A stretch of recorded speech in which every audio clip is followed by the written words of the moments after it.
जिनके दिल में महराज जी बसे हुए हैं और जिनको इंतजार था उनका इंतजार खत्म हुआ। महराज जी बाहर आ चुके हैं और अब उम्मीद है कि जिस तरीके से वो आवाज उठाते रहे हैं लोगों के लिए, आगे भी उठाएंगे और मिलकर काम करेंगे, बेहतरी के लिए काम करेंगे। मैं एक चीज जानता हूँ, देखिए मुझे महराज जी को, मैं बाकी जितने भी असेंबली में एमएलए हैं उन सबसे 2% ज्यादा ही जानता हूँ मैं महराज जी को। दिल का साफ इंसान है, साफ सुथरा इंसान है। जो दिल में होगा वो जुबान पे होगा। वो सियासतदान नहीं कि दिल में जहर रखेंगे और मुंह पे मिठाई बांटेंगे, वैसा नहीं है। दिल में जहर होगा तो मुंह में भी, जुबान से भी जहर नहीं निकलेगा। अगर दिल में कोई गिले शिकवे होंगे तो वो जुबान पे आएंगे। और सच्चे और ईमानदार इंसान की यही पहचान होती है। इन्होंने हमेशा अपने अवाम की बात की, अवाम के लिए लड़े, अवाम के हक के लिए आगे आए और जिसका नतीजा आपने देख लिया इनको क्या मिला। लेकिन मैं बीजेपी वालों को आज शुक्रिया अदा जरूर करना चाहूंगा। शुक्रिया अदा ये इस बात का कि जो लीडरशिप का मुकाम इन्होंने 2 साल में पाना था वो इन्होंने 8 महीने में पा लिया।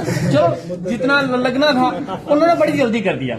बड़ी जल्दी उन्होंने पूरे जम्मू कश्मीर का नहीं, पूरे हिंदुस्तान का एक चेहरा बना के उन्होंने दे दिया पूरे इंडिया को।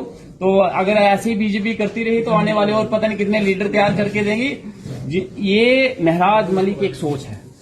मैंने तभी तो वो चीज कही कि ये एक सोच है। एमएलए से बात कर रहा हूँ कि आने वाले एमपी से बात कर रहा हूँ। देखिए ये एमपी भी हो सकते हैं, ये प्रधानमंत्री भी हो सकते हैं, ये सीएम भी हो सकते हैं, क्योंकि ये जनता के साथ जुड़े हुए नेता है। जब तक जो इंसान जनता के साथ जुड़ा है, जनता उसको कहीं पे भी पहुंचा सकती है। लेकिन जरूरत है जनता के साथ बैठो, सिर्फ वोट लेने के लिए नहीं। उनके दुख में, उनके दर्द में, उनकी तकलीफ में उनके साथ चलो, उनके साथ लड़ो। और जो ये आवाज उठाते हैं हम उसकी कदर करते हैं। और आने वाले असेंबली में आप फिर महराज को उसी तरह से शेर की तरह दहाड़ते हुए सुनेंगे। मैं मुबारकबाद फिर से देना चाहूंगा और खासकर डोडा के लोगों को जरूर देना चाहूंगा। और आप मेरा बनी डोडा से लगता है। और जब ये श्रीनगर वाला रूट बंद हो गया था बरसात की वजह से, सारी डोडा की ट्रैफिक बनी से होके जाती थी। तो आप ही उधर से, हाँ, आपको भी मेरे से उधर से लेके गए थे डॉक्टर साहब। वो स्टेटमेंट मैंने आपको बताता हूँ। जब वो रूट बंद हो गया, डोडा से वहां जाते थे, तो एक बार क्या हो गया, मैं गाड़ी लेके जा रहा था तो उधर से डोडा की कोई गाड़ी आ रही थी, वो मुर्गों वाली गाड़ी थी, वो पठानकोट जा रहा था। वो वापस मुड़ा और मेरी गाड़ी का पीछा करने लगा। हमने ध्यान नहीं दिया, मेरी सिक्योरिटी वाला बोलने लगा कोई एक गाड़ी वाला ये गया था डोडा का, ये वापस आ रहा है। मैंने कहा कुछ होगा काम इसको। मैंने कहा ये मेरा तो जान पहचान वाला है नहीं।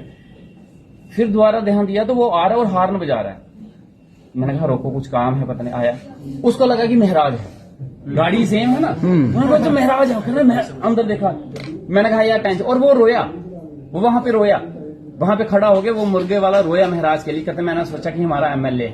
मैंने कहा टेंशन नहीं लो, ऊपर वाला उनको बुलाएगा। चलिए, ये प्यार था बिल्कुल। और ये जनता की आवाज है और ये जनता की आवाज उठनी चाहिए और सारे लोगों को मिलके इस आवाज को खत्म नहीं होने देना चाहिए। नहीं तो सिर्फ आपको पार्टी के वर्कर चापलूस और चापलूसी करने वाले ही सोसाइटी में रह जाएंगे। और आपने एक बात की, आखिरी बात, डॉक्टर साहब हाँ, बैठे हैं और डॉक्टर वाली बात नहीं, हाँ। मैं ये कह रहा था कि पिछले दिनों में देख रहा था टीवी में कि उन लोगों की वो कुछ दिनों की सैलरी काट रहे थे। हाँ, डॉक्टरों की उसमें वो बड़ा प्रोटेस्ट कर रहे थे। मैं कह रहा हूँ वो 1 दिन या 2 दिन की सैलरी के लिए प्रोटेस्ट कर रहे हैं ना। मैं तो चाहता हूँ कि उनको ज्यादा से ज्यादा तनख्वाह मिले। अगर वो 2 दिन के लिए लड़ रहे हैं, उनको अगर 10,000 है 20,000 होना चाहिए।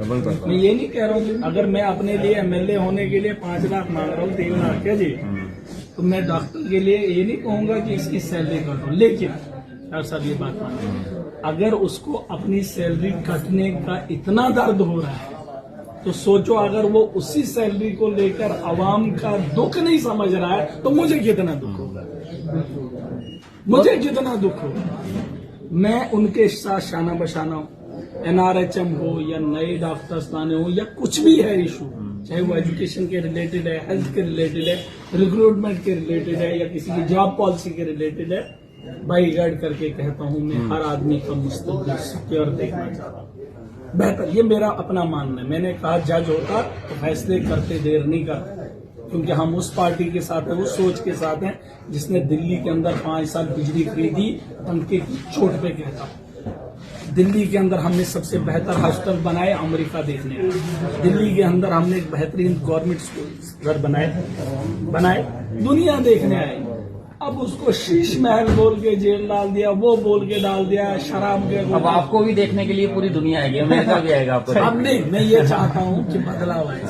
अब डॉक्टरों से गुजारिश करें, आपके जो मुद्दे हैं मैं उठाऊंगा, आप उठाएंगे, आप तो डॉक्टर भी, लेकिन ये जो यूनिफॉर्म वाला है, देखिए ये यूनिफॉर्म ये मैं इसका पूरे मेडिकल डिपार्टमेंट के सभी लोगों से बोलना चाहूंगा, ये पहनना एक इज्जत की बात है, बड़ी मुश्किल से मिलता है ये अपरण।